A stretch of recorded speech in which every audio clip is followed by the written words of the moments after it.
ಇವತ್ತಿನ ದಿನ ನಾನು ಚಿಕನ್ ಗೀ ರೋಸ್ಟ್ ಮಾಡಿದ್ದೀನಿ. ಚಿಕನ್ ಗೀ ರೋಸ್ಟ್ ಮಾಡೋದಕ್ಕೆ ಈಗ ನಾನಿಲ್ಲಿ 1 kg ಅಷ್ಟು ಚಿಕನ್ ತೊಗೊಂಡಿದ್ದೀನಿ. ಮತ್ತು ಈಗ ನಾನು ಇದನ್ನು ಮ್ಯಾರಿನೇಟ್ ಮಾಡ್ಕೋತಾ ಇದ್ದೀನಿ. ಮ್ಯಾರಿನೇಟ್ ಮಾಡೋದಕ್ಕೆ ಇಲ್ಲಿ ಏನೇನು ತೊಗೊಂಡಿದ್ದೀನಿ ಅಂತ ಹೇಳಿದ್ರೆ, ಮೊದಲಿಗೆ ಇಲ್ಲಿ ಉಪ್ಪು ಸೇರಿಸ್ಕೊಂಡಿದ್ದೀನಿ, ಮತ್ತು 1 ಚಮಚದಷ್ಟು ಅಚ್ಚ ಖಾರದ ಪುಡಿ ತೊಗೊಂಡಿದ್ದೀನಿ. ಮತ್ತು ಇವಾಗ ಶುಂಠಿ ಬೆಳ್ಳುಳ್ಳಿ ಪೇಸ್ಟ್ ಸೇರಿಸ್ಕೊತಾ ಇದ್ದೀನಿ. ಮೊಸರು ಸೇರಿಸ್ಕೊತಾ ಇದ್ದೀನಿ.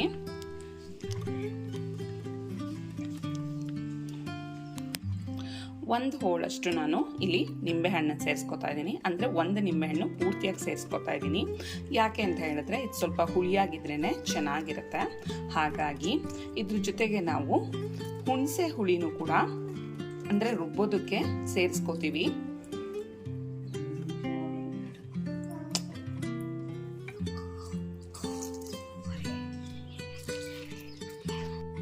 ಗೀ ರೋಸ್ಟ್ಗೆ ಯಾವಾಗಲೂ ಸ್ವಲ್ಪ ಹುಳಿ ಮುಂದೆ ಇರುತ್ತೆ. ಹಾಗಾಗಿ ನಾನಿಲ್ಲಿ ಹುಣಸೆ ಹುಳಿ ಮತ್ತು ನಿಂಬೆಹಣ್ಣು ಎರಡನ್ನೂ ಕೂಡ ಸೇರಿಸ್ಕೊತಾ. ಇವಾಗ ಇದನ್ನು ನಾವು ತುಂಬ ಚೆನ್ನಾಗಿ ಕಲಿಸ್ಕೋಬೇಕಾಗತ್ತೆ. ಕಲಿಸ್ಕೊಂಡು ನಾನು ಇದನ್ನು 1 hour ಹಾಗೆ ಮ್ಯಾರಿನೇಟ್ ಆಗೋದಕ್ಕೋಸ್ಕರ ಇಟ್ಬಿಡ್ತಾ ಇದ್ದೀನಿ. ಈಗ ಇದನ್ನೆಲ್ಲ ನಾನು ತುಂಬ ನೀಟಾಗಿ ಕಲಿಸ್ಕೊಂಡಿರೋದಾಗಿದೆ. ಮತ್ತು ಇದನ್ನು ಸ್ವಲ್ಪ ಹೊತ್ತು ಹಾಗೆ ಬಿಟ್ಬಿಡ್ತಾ ಇದ್ದೀನಿ. ಈಗ ನಾನಿಲ್ಲಿ ಹುರಿಯೋದಕ್ಕೆ ಮಸಾಲ ಪದಾರ್ಥಗಳನ್ನ ತೊಗೊಂಡಿದ್ದೀನಿ. ಇಲ್ಲಿ ಯಾವ್ದ್ಯಾವ್ದು ಮಸಾಲೆಗಳು ತೊಗೊಂಡಿದ್ದೀನಿ ಅಂತ ಹೇಳಿದ್ರೆ, 1 ಟೇಬಲ್ ಸ್ಪೂನಷ್ಟು ಕರಿಮೆಣಸು ತೊಗೊಂಡಿದ್ದೀನಿ. ಅದ್ರ ಜೊತೆಗೆ ಖಾರಕ್ಕೋಸ್ಕರ ಒಣಮೆಣಸಿನ್ಕಾಯಿ ತೊಗೊಂಡಿದ್ದೀನಿ. ನಾನಿಲ್ಲಿ 2 ರೀತಿಯಾಗಿ ಒಣಮೆಣಸಿನ್ಕಾಯಿ ತೊಗೊಂಡಿದ್ದೀನಿ. ಇದು ತುಂಬ ಚಿಕ್ಕ ಮೆಣಸಿನ್ಕಾಯಿ, ಅದ್ರ ಜೊತೆಗೆ ಇದೊಂದು ಒಣಮೆಣಸಿನ್ಕಾಯಿ ತೊಗೊಂಡಿದ್ದೀನಿ. ಮತ್ತು ಇದು ಸೋಂಪು, ಇದು ಅಷ್ಟೇ ಅರ್ಧ ಟೀ ಸ್ಪೂನ್ ತೊಗೊಂಡಿದ್ದೀನಿ. ಸ್ವಲ್ಪ ಚಕ್ಕೆ ಮತ್ತು ಲವಂಗ 4 ತೊಗೊಂಡಿದ್ದೀನಿ. ಚಕ್ಕೆ ಸ್ವಲ್ಪ ತೊಗೊಂಡಿದ್ದೀನಿ. ಮತ್ತು ಒಂದು 10 ರಿಂದ 15 ಕಾಳಷ್ಟು ಮೆಂತೆ ಜೊತೆಗೆ 1 ಟೀ ಸ್ಪೂನಷ್ಟು ಇದೆಲ್ಲವನ್ನು ನಾನೀಗ ಸಣ್ಣ ಉರಿನಲ್ಲಿ ಹುರ್ಕೋತಾ ಇದ್ದೀನಿ.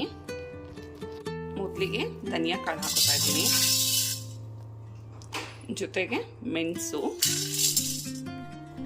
ಸ್ವಲ್ಪ ಮೆಂತೆ, ಜೊತೆಗೆ ಸೋಂಪು, ಒಣಮೆಣಸಿನ್ಕಾಯಿ. ಇದು ಚಿಕ್ಕ ಮೆಣಸಿನ್ಕಾಯಿ, ಇದರಲ್ಲೂ ಅಷ್ಟೇ ತುಂಬ ಖಾರ ಜಾಸ್ತಿ ಇರುತ್ತೆ. ಹಾಗಾಗಿ ಬರೀ ನಾನು 4 ಇಲ್ಲಿ ಸೇರಿಸ್ಕೊಂಡಿದ್ದೀನಿ.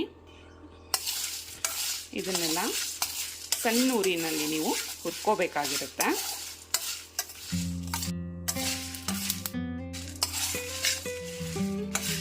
ಈಗ ಇದಾಗಿದೆ.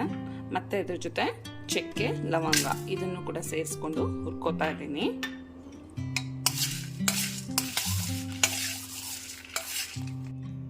ಈಗ ಇದೆಲ್ಲ ಪೂರ್ತಿ ತಣ್ಣಗಾಗಿದೆ. ಹಾಗಾಗಿ ನಾನು ಇದನ್ನು ರುಬ್ಕೊಳ್ಳೋದಕ್ಕೆ ಹಾಕೋತಾ ಇದ್ದೀನಿ. ಇದ್ರ ಜೊತೆಗೆ ಇನ್ನೂ ಕೆಲವೊಂದು ಸೇರಿಸ್ಕೋಬೇಕಾಗತ್ತೆ. ಅದೇನಂದ್ರೆ ಶುಂಠಿ ಮತ್ತು ಬೆಳ್ಳುಳ್ಳಿ, ಇದ್ರ ಜೊತೆಗೆ ಈಗಾಗಲೇ ನೆನೆಸಿರೋಂಥ ಹುಣಸೆ ಹಣ್ಣು, ಇದೆಲ್ಲವನ್ನು ನಾನು ತುಂಬ ಸಣ್ಣದಾಗಿ ರುಬ್ಕೋತಾ ಇದ್ದೀನಿ. ಮಸಾಲೆ ಇಲ್ಲಿ ರೆಡಿಯಾಗಿದೆ. ಮತ್ತು ಈಗ ಒಂದು ಪಾತ್ರೆನ ನಾನಿಲ್ಲಿ ಕಾಯೋದಕ್ಕೆ ಇಟ್ಕೊಂಡಿದ್ದೀನಿ. ಮತ್ತು ಇದಕ್ಕೆ ನಾನೀಗ ತುಪ್ಪನ ಸೇರಿಸ್ಕೋತಾ ಇದ್ದೀನಿ.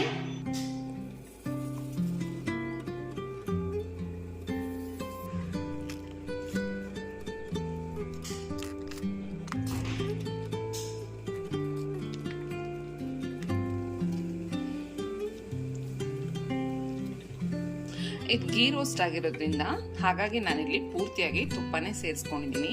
ನಿಮ್ಗೆ ತುಪ್ಪ ಅಷ್ಟು ಇಷ್ಟ ಆಗಲ್ಲ ಅಂತ ಹೇಳಿದ್ರೆ ತುಪ್ಪದ ಜೊತೆ ಎಣ್ಣೆ ಕೂಡ ಸೇರಿಸ್ಕೋಬೋದಾಗಿರುತ್ತೆ. ಈಗ ಇದು ಕಾದಿದೆ. ಹಾಗಾಗಿ ನಾನು ಮ್ಯಾರಿನೇಟ್ ಮಾಡಿಟ್ಕೊಂಡಿದ್ದಂಥ ಚಿಕನ್ನ ಇದ್ರೊಳಗಡೆ ಸೇರಿಸ್ಕೋತಾ ಇದ್ದೀನಿ.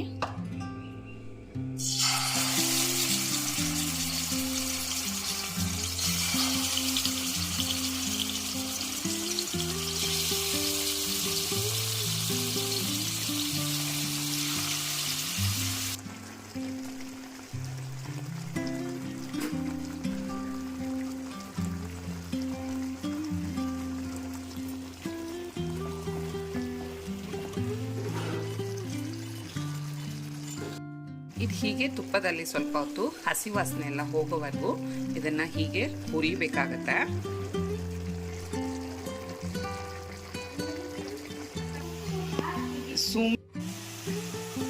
ಈಗ ಚಿಕನ್ ಎಲ್ಲ ಪೂರ್ತಿಯಾಗಿ ಇಲ್ಲಿ ಡ್ರೈ ಆಗಿದೆ. ಹಾಗಾಗಿ ನಾನಿವಾಗ ರುಬ್ಬಿಟ್ಕೊಂಡಿದ್ದಂಥ ಮಸಾಲನ ಇದ್ರ ಜೊತೆ ಸೇರಿಸ್ಕೊತಾ ಇದ್ದೀನಿ.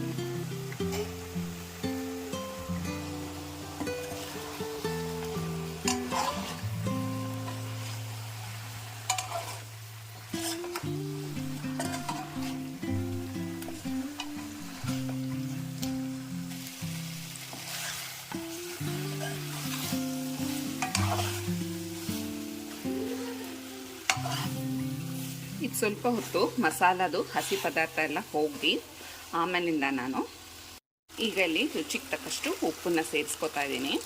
ಮ್ಯಾರಿನೇಟ್ ಮಾಡೋದಕ್ಕೂ ಈಗಾಗಲೇ ನಾವು ಉಪ್ಪನ್ನು ಸೇರಿಸ್ಕೊಂಡಿದ್ದೀವಿ, ಹಾಗಾಗಿ ನೋಡಿ ಹಾಕೋಬೇಕಾಗತ್ತೆ.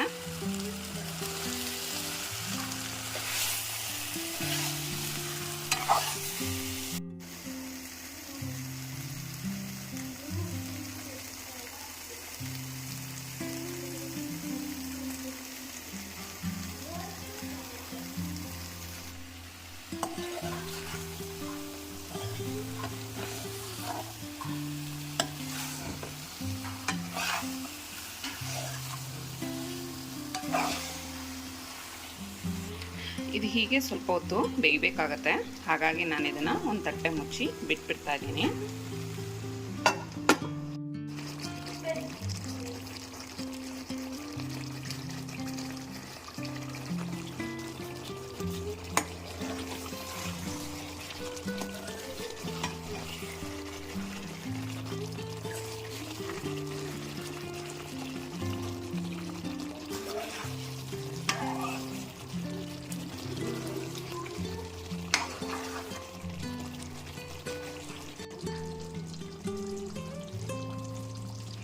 ಇದೆಲ್ಲ ಈಗ ತುಪ್ಪ ಎಲ್ಲ ಮೇಲೆ ಬಂದಿದೆ. ಈಗ ಇದು ಪೂರ್ತಿಯಾಗಿ ರೆಡಿಯಾಗಿದೆ, ಹಾಗಾಗಿ ನಾನು ಕೊನೆಯದಾಗಿ ಇದಕ್ಕೆ ಕೊತ್ತಂಬರಿ ಸೊಪ್ಪು ಹಾಕೋತಾ ಇದ್ದೀನಿ. ಇದನ್ನು ಹಾಕಿ ನೀಟಾಗಿ ಮಿಕ್ಸ್ ಮಾಡಿಕೊಂಡು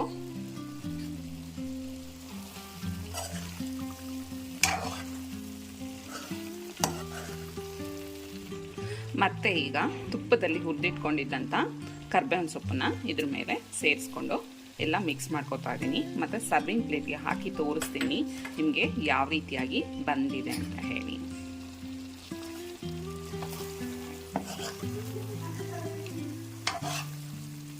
ನೋಡಿ, ಕೊನೆಯದಾಗಿ ನಿಮಗೆ ಇದು ಈ ರೀತಿಯಾಗಿ ಬರುತ್ತೆ. ಮಾಡೋದಕ್ಕೆ ತುಂಬಾನೇ ಸುಲಭವಾಗಿರುತ್ತೆ.